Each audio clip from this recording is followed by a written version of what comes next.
whenever you're sizing up your enemy, all right, like if you like sports and you follow sports, and you like maybe football, football teams, professional teams, they're constantly like watching film, studying their opponent, trying to look for openings, trying to look for weaknesses in their game where they can pounce, right? And I'm telling you right now, this is one of those areas, and I don't want you to miss it before you leave today. It's so paramount and huge, guys, as the building codes. Here's why. Guys, insurance adjusters don't know anything about building codes. They know nothing about building codes. Like there's of course the exception to every rule. Like you're gonna run into the rare insurance adjuster that actually understands building codes. And that's why you have to understand them, so that you can be prepared when that actually happens, all right? But insurance adjusters as a whole, they have no understanding whatsoever about building codes. A lot of times that I've asked in the past, when I've had smaller groups and I've had insurance adjusters that have actually worked for me through the years, I've always asked them, like, when you studied to get your tests for your insurance adjuster license, what kind of training was there? Like, what kind of studies revolved around building codes? The answer across the board, overwhelmingly, no matter where I am, by the way, is none. There was none. Okay, well, when you took your test, this is multiple states, that I've been just about everywhere. When you took your test to become an insurance adjuster, were there any questions on the test about building codes? No, none. No questions about building codes whatsoever. So there's no knowledge required about building codes for insurance adjusters. You have to understand that and wrap your head around that, how powerful that is. It is stunning. Adjusters have no knowledge about building codes, and it's crazy to me. And so there's your advantage. They want to constantly tell you the policy says this, the policy says that, but when you throw building codes at them, which by the way is very much in the wheelhouse of a contractor to do, that's in the contractor lane, to know building codes and to comply with them and to use them, right? But when you throw building codes at them, it's like they don't know how to react. They don't know what to do. They start stuttering and glitching out and giving you responses that don't make a lot of sense. Like responses that they've sort of been brainwashed to use. So that is a huge, huge advantage, guys. I'm telling you, it's the building codes.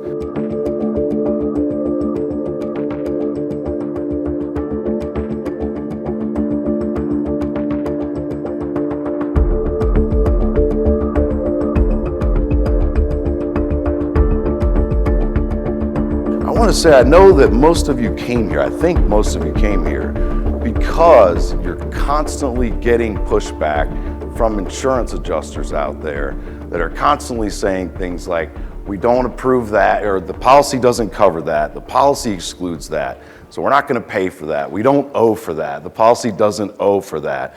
These kinds of things being said to you lots of times. You're producing your estimates, they're pushing your prices down. Constant resistance from insurance adjusters. And I think as most people in this room, and we'll find out here soon, most people are here, you're contractors. And as contractors, we come into these situations with insurance adjusters really with one arm tied behind our back. And the reason for that is we cannot discuss policy and coverage as a contractor. So unless you're a public adjuster, or unless you're an attorney, you can't discuss policy and coverage if you're a contractor. Well, unless you're in Illinois. If you're in Illinois, you can do that. You can actually be a public adjuster and a contractor in Illinois. But that's the only state that I know of where you can do that.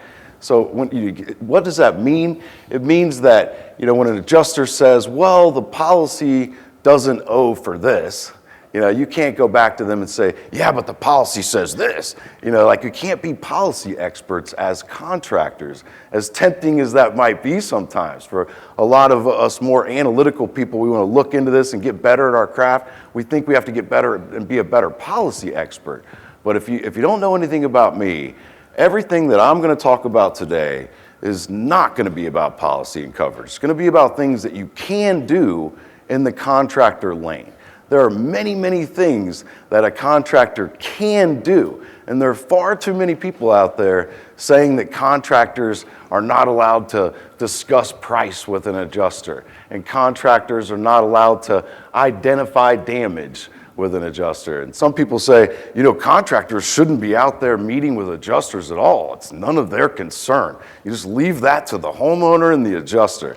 And I think that's nonsense. Like, you're not going to be able to get through a lot of these projects without talking to an adjuster, without discussing price, and without identifying damage. Are you kidding me? Identify damage? You're not allowed to actually identify damage as a contractor? I think sometimes when we get too close to these insurance claims, we need to back up a little bit and look at it from a 30,000 foot aerial view and see this thing. We're contractors, so let's be contractors. I mean, if you take insurance out of it, if you're a handyman type service and someone calls you because they need to replace their screen door, don't you have to figure out what's wrong with that screen door to be able to fix the screen door? So you are allowed to identify damage, right? But essentially, like I said, we find ourselves with one arm tied behind our back because we can't have rebuttals when they come at us with the policy and coverage objections, right? So if an adjuster comes up to me and says, the policy says this, the policy says that, I take that so literally, I will physically repel from them and back up from them and tell them, whoa, I'm sorry. Sounds to me like you're talking about policy and coverage. I'm just a contractor. I can't discuss policy and coverage with you, right? So I take that extremely literal. However, I have what I consider to be the equalizer to that problem, the neutralizer that will level the playing field with the adjuster. In fact, probably give you the advantage, put the advantage on your side, and that's the building codes, guys. It's the building codes. I'm telling you. So again, I'm doing a preview of what's to come today because I'm going to do a whole segment called the code game.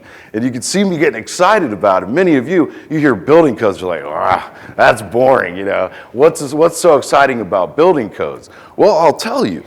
Here's one of the things is that, and of course I'm talking about ordinance and law, OL coverage, ordinance and law. So, of course, I just said you can't discuss policy coverage, and then right away I'm going to tell you that they have to have coverage for ordinance and law. So when it comes to policy and coverage, I'm only going to get involved in a couple of different ways, which is really just to verify coverage. I want to know, do they have the coverage, and what type of coverage do they have? So as a service provider, much like a doctor or a dentist or a body shop or Safelite, you have to kind of confirm that they have the coverage and they have a certain type of coverage. So that's really what that's about. I need to find out, do they have ordinance and law coverage, OL coverage?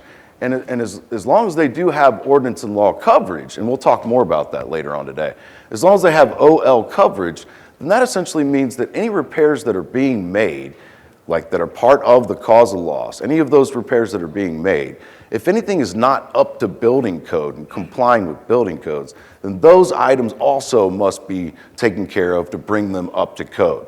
So if that doesn't sound exciting for you, I'll just throw out a couple of codes for you. But in those files, I have a ton of actual building codes. And if you already have access to that and you're looking at it now and you don't know much about codes yet, then it's not going to make any sense to you until we get to the code game. But I call it the code game because it is like a game to me. I take it seriously, but it's a game that I want to win at all times, right? But there's a ton of building codes in those files that everyone here is going to get access to today, and actual snippets of codes that you can use in your estimates. So again, if that doesn't sound exciting to you, I'll throw out a couple codes for you, ones that I love, just kind of give you a preview of it. One is that for many of you here, I know a lot of you do roofing and exterior type repairs along with the other things. But if you do roofing, one of the things that you should know is that all flashing on that roof assembly, all flashing, and also vents, outlets, edgings, and other devices, other similar devices that are part of the roofing assembly, all flashing must be replaced where rusted, damaged, or deteriorated.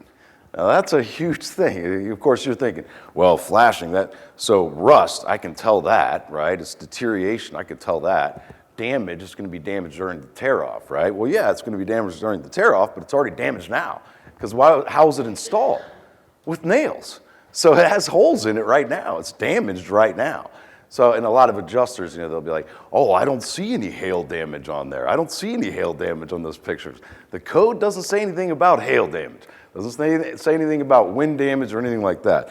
Again, speaking of roofing, another code that I can throw out there, just a few of them actually, a problem that I know you guys are running into, where you strip off the shingles and the deck is bad, right? Or you have a bad spot in the deck and it needs replaced. And you present that to the insurance company and they're like, sorry, the policy excludes rot. The policy doesn't cover rot.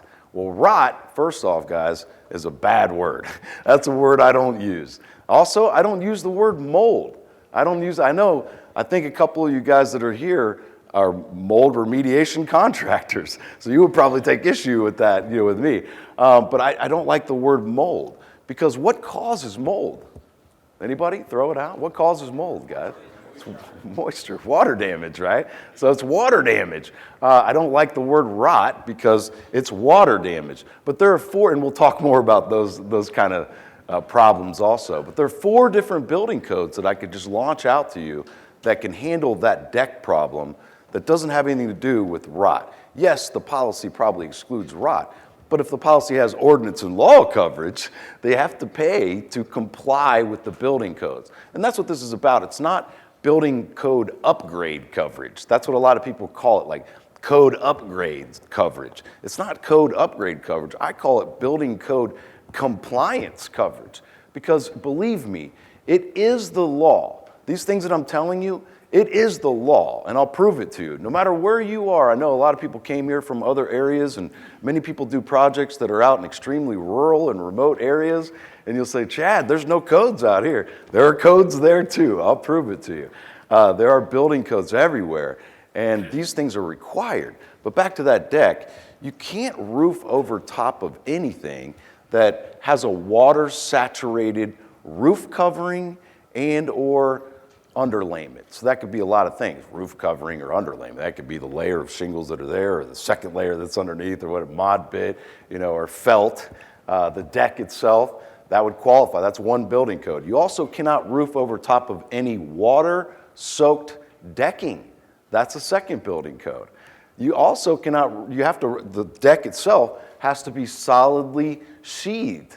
A lot of people confuse that with, well, it has to be a nailable surface. The nailable surface is actually a policy issue. So you can bring that up too, but just don't say the policy says it has to be a nailable surface. But it has to be solidly sheathed. So if it's wet, if it's rotted, right, if it's warped, if it's cracked, if it has too many nail holes from too many roofs previously, then it's not solidly sheathed. That's the third building code. The fourth building code is all of this, everything, must comply with the manufacturer specifications. Everything, you must follow manufacturer specifications. So that's a fourth building code right there. So there's 4 building codes. Do you see how powerful building codes are? I mean, they are very powerful. And here's why. There's probably can tell why some of those things. I mean, all the flashing, that's all the vents, all the pipe jacks, all the chimney flashing, all the skylight flashing, all the end wall flashing, the sidewall flashing, the step flashing, the flashing, right? It's all everything. Must go, must be replaced. And here's the thing though, whenever you're sizing up your enemy, all right, like if you like sports and you follow sports and you like maybe football, football teams, professional teams, they're constantly like watching film, studying their opponent, trying to look for openings, trying to look for weaknesses in their game where they can pounce, right? And I'm telling you right now, this is one of those areas, and you can't, I don't want you to miss it before you leave today. It's so paramount and huge, guys, is the building codes. Here's why. Guys, insurance adjusters don't know anything about building codes. They know nothing about building codes. Like there's of course the exception to every rule, like you're gonna run into the rare insurance adjuster that actually understands building codes. And that's why you have to understand them. so that you can be prepared when that actually happens, all right? But insurance adjusters as a whole, they have no understanding whatsoever about building codes, all right? Now, in a moment, I'm gonna ask who all's here. I'm gonna ask like who here, what do you do, how many people here do this, how many people who do it, and ask you to raise your hands. And I'm gonna ask if there are any insurance adjusters here. So I wanna give you that preview, but I wanna let you know, if there are, don't be scared, raise your hand, all right? Like, we're not gonna throw you under the bus. I just wanna, actually get credibility from you and get you to confirm or deny some things, like that I say throughout the day. But sometimes we have insurance, or people that have previously been insurance adjusters, and a lot of times that I've asked in the past when I've had smaller groups and I've had insurance adjusters that have actually worked for me through the years, I've always asked them, like, when you studied to get your tests for your insurance adjuster license, what kind of training was there? Like, what kind of studies revolved around building codes? The answer across the board, overwhelmingly, no matter where I am, by the way, is none. There was none.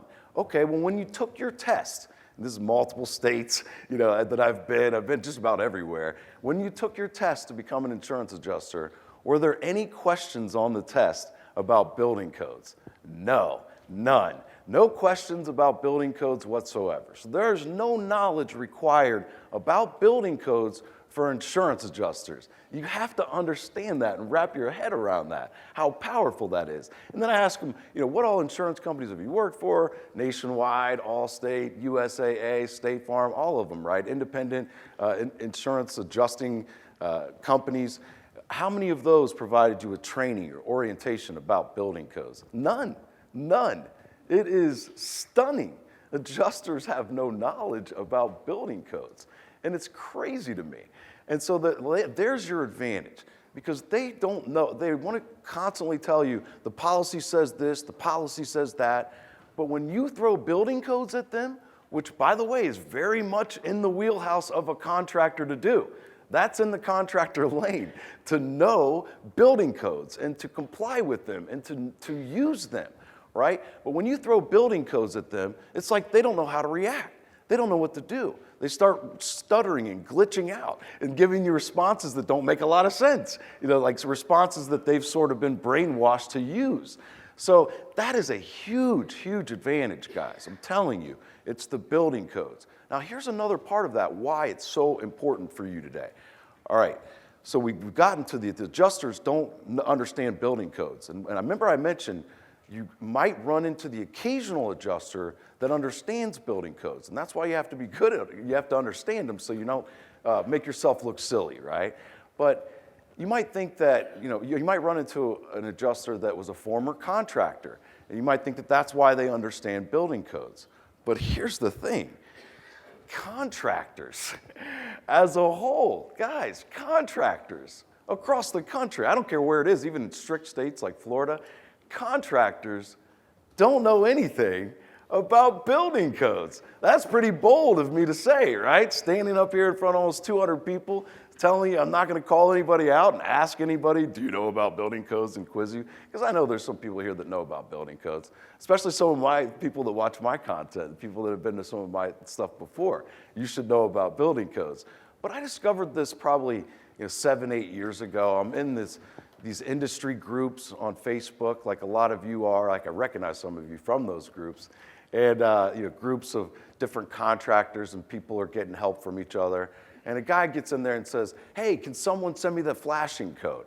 And like 10 people will randomly send this guy 10 different flashing codes, little kind of similar, a little bit different, sending them all these different codes. It's very similar, and he decides to choose one of them. I don't know how he makes the decision to choose one, the one that looks best, I guess. He's like, that looks good. And he says, thank you. He's grateful for it, right?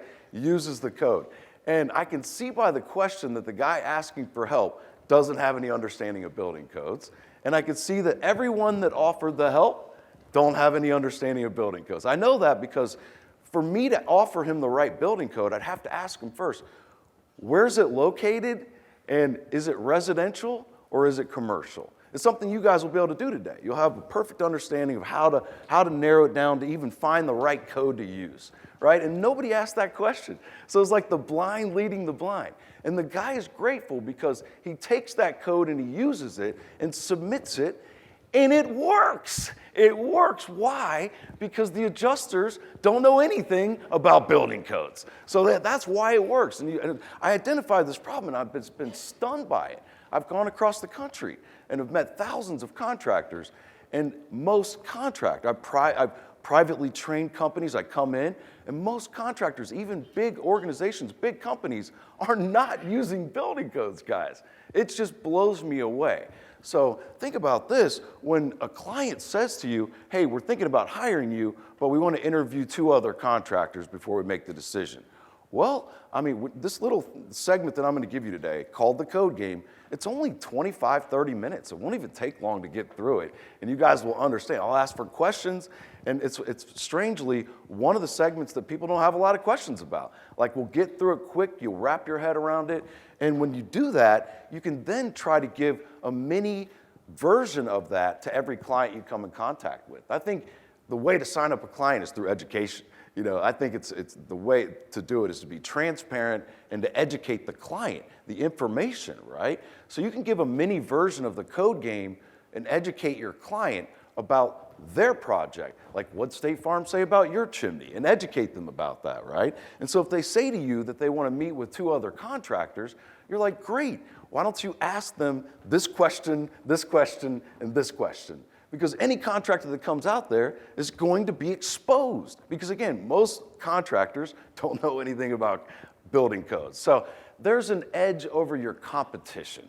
And you guys are going to have that today. It's not that hard. I found out, you know, I can say this because I spent over 10 years as a general contractor, including in Florida, and I had no understanding about building codes all along the way. I just had no clue. Like, and I kept it quiet. I didn't talk about it because why would I talk about it? I was not familiar with the subject. And so I thought that the people I had around me, that I surrounded myself with, that I relied on, they understood the building codes, so I was good. I now realize those people didn't know anything about building codes either. And so there's so many things, so many items that should have been repaired, replaced along the way for so many clients, and I should have taken much better care of them by understanding those building codes. So it's actually a deep regret of mine.